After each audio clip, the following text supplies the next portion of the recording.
are not necessarily impartial. Well, that's putting it mildly. They are very heavily biased. They're in the interest of promoting their product.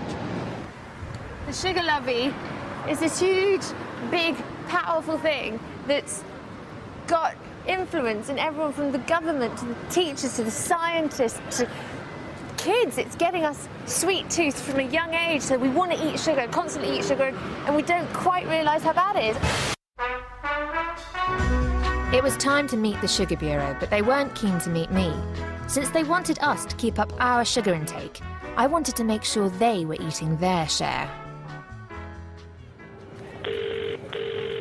Good afternoon, the Sugar Bureau. How can I help? Hello, I was wondering whether Mary Harrington was in. Who's calling, please? It's Rebecca from the BBC. Thank you. While I was waiting, I did some research for the Sugar Bureau on their diet. Don't you think this is wrong? I think it's full of rubbish. This is written by academics at the Sugar Bureau. Are they fat?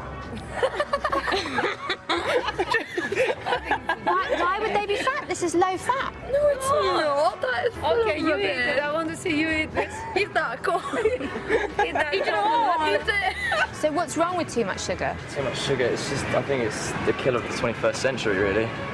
So what if you saw this leaflet in your doctor's surgery? It's called Losing Weight and Keeping It Off. Cool. Looks quite official, doesn't it? It does. And then it says in here that you should eat lots of carbohydrates. Like here are some good sources. Pasta, noodles, yeah, of course, yeah. Jam, honey and marmalade. And then fruit juices and regular soft drinks. I mean, that's a regular soft drink, isn't it? Okay.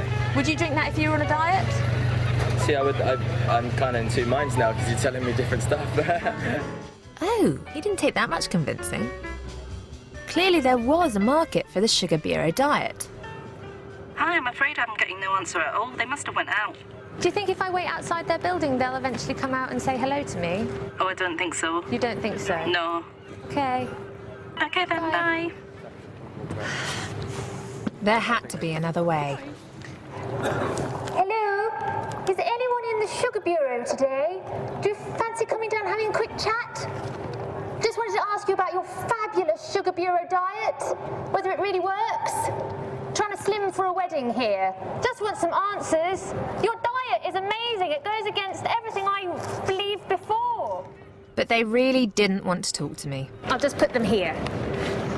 Or eat any of their sugary diet foods. Can I give you the Sugar Bureau gift? Can I just give you some beans? But they did send me an email. According to the latest scientific evidence, there is no specific link between sugar consumption and obesity. The messages provided by the Sugar Bureau are based on the latest scientific research on nutrition and health.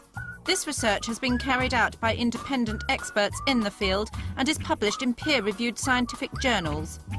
The Sugar Bureau is involved in promoting nutrition research and raising awareness about the role of sugars in a healthy diet.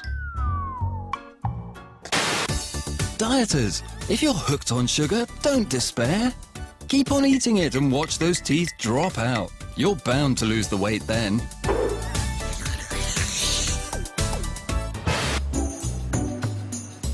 I was convinced there was something in my conspiracy theory diet. It wasn't that we were just greedy and stupid. There were bodies out there working hard to make us fat and making fat profits for themselves. I wanted to discuss this with the Secretary of State for Health, Andy Burnham. Unfortunately, he was still too busy. But Gillian Merron, Minister for Public Health, did have a bit more time. I was ready to name and shame the feeders. Hello. Hi. Hello. Nice to meet you. Becca. Yes. Nice to see you. Hello. Thank you very much for agreeing to see me. No problem at all. And talk to me, obviously, about the obesity epidemic that is currently taking over Britain. And as Minister for Public Health, this must come under your remit. And it does. And it's a personal interest of mine. Really? Yeah. I know how hard it is to try and keep your weight down. Aha. My first customer for the conspiracy theory diet. Well, it's going to become one of Britain's biggest killers. It's going to overtake smoking. Obesity is one of our major challenges. Well, I wanted to let you know, I've been discovering more and more Britain's secret feeders who are pushing junk food on us and peddling, food that will make us fat and profiting from it. It's in their interest to make us fat. I'd brought along my intelligence, the feeder files. Do I open it? First up, sugar. Basically, all the hidden sugars that are in our food, and we look at it again in light of obesity, and there is so much sugar. There's something I think is very important in all this, which is the power of consumers. One of the things consumers absolutely do want, they want to know more about their food. They want to know what's in it, they want to know, you know, the fat, the sugar, the calories, all the rest of it. And that's why you think on labelling is very important. Yes, very important, especially when packaging is working so hard to make you think food is healthier than it is. You have to have the right labelling, but not any old labelling, you know. We're trying to get to a system where no matter which food you pick up, it will be consistent. Yep, that would be helpful too. Now, what will she make of those junk-pushing supermarkets? I've met people who've said it's much easier to buy the cheap junk food. I also read that you are working with supermarkets, and we buy 70% of our food from supermarkets. So they have a lot of power. Important. And I thought you could use your in with them to really sort out the buy one get one frees. All I'm saying to you is that I don't think buy one get one free is the only thing to worry about. It's about the role of the individual as well. Uh-oh, just when I thought she was coming round to my way of thinking. And we mustn't take away the power of the individual. I think you are focusing on the individual. I want to focus on the people that are pushing this on us. I think there is a responsibility in terms of supermarkets. Hooray! I think she just agreed with me. So what will she think about the food companies sponsoring the Olympics? The only food sponsorships are McDonald's, Coca-Cola and Cadbury's.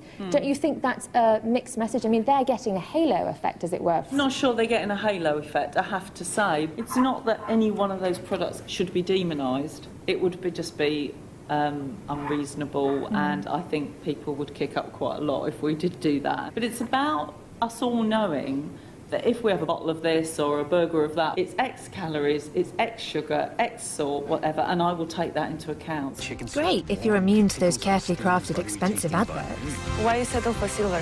When you can get gold.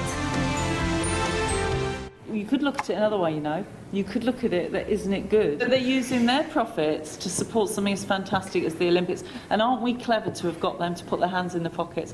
Just an idea. Ah, she'll like this idea then. NHS, proudly sponsored by Burger King. Well, there you go. How is this different? I think it is, actually. I mean, the NHS is a trusted brand. It does a good job, doesn't it? And people know where they are. The NHS Trust, I think, is fabulous. They do a lot of work, which is why I was so surprised when I went into these places they've got a Burger King. Yeah. Obviously, the NHS hospitals are supposed to be beacons of health. It's where you go to get better. It's not where you go to get Burger King. OK. The guidance that we give is obviously some of them have entered into contracts over many years. They're not going to be breaking those. That would be a cost to the NHS. But we don't expect new ones to start. Because, yeah, you're right, you've got to set the right example. So, no, it's not ideal, that is what I'm saying, so I'm agreeing with you on that. There won't be new ones. But I would take you back to my comment earlier. It's not the food itself that's the demon, it's how much you have of it and how often. Uh-oh, back to everyone's favourite get-out-of-jail card. It's not that one particular food is outright bad, it's the amount you eat of it. We're not saying you should never eat any one food, actually. It's the amount.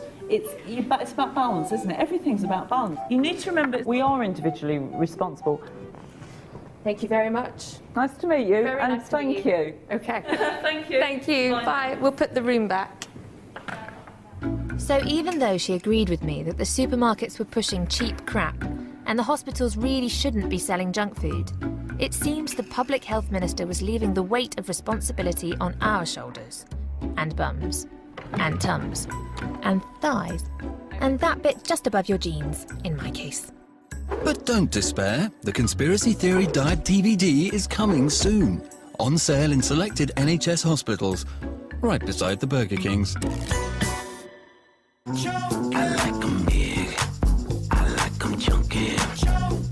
The Family Guy double next, where Peter discovers a talent he never knew he had, but only